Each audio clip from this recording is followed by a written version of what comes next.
I see dead people. What if you actually did see dead people? Not in a Sixth Sense kind of way, but in an inexplicable mass resurrection kind of way. Not in a Walking Dead kind of way, but in a holy shit, grandma's back kind of way. While this may sound like a great opportunity to catch up with lost loved ones and to meet some of your heroes, it would actually be horrible. This is What If, and here's what would happen if every dead person came back to life. Today, there are more humans alive on Earth than there have ever been, and yet that's not really saying much. There are still way more dead people. Our current global population is 7.7 billion, which only accounts for about 7% of all the humans who've ever lived on this planet.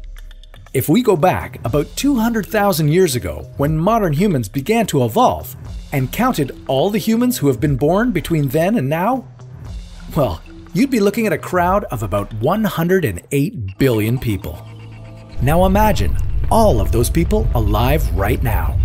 How long do you think you'll last? Some scientists believe that our planet can support a maximum 10 billion people. And according to UN projections, we'll reach that number by the year 2100. Now, still scary, but at least that gives us some time to come up with solutions for overpopulation on Earth. So, suppose you're thinking about it over a cup of coffee one day, and you look up and you see someone you haven't seen in a long time. Because they're dead. But they're not anymore.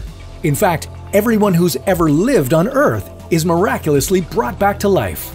Only it's not a miracle, it's a crisis. A food crisis.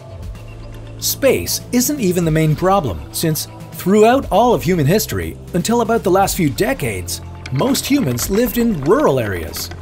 And that's probably where most of the resurrected would return to. Ironically, despite having enough land to fit everyone, we wouldn't have enough available farmland to feed everyone.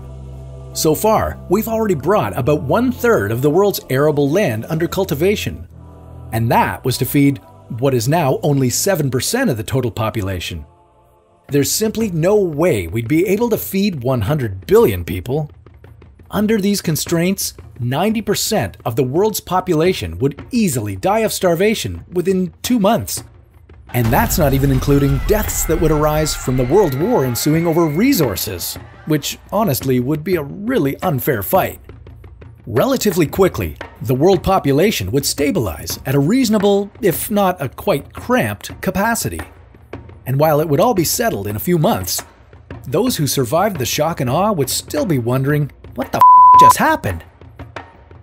While it's a totally impossible scenario, it does give you something to think about. How many people can our world comfortably fit? What will have to change in order to accommodate the growing population? Or will things simply change on their own? The United Nations claims that in recent years, families around the world have been getting smaller and fertility rates are decreasing. But is it too little too late? Catch up on other big questions next time on What If?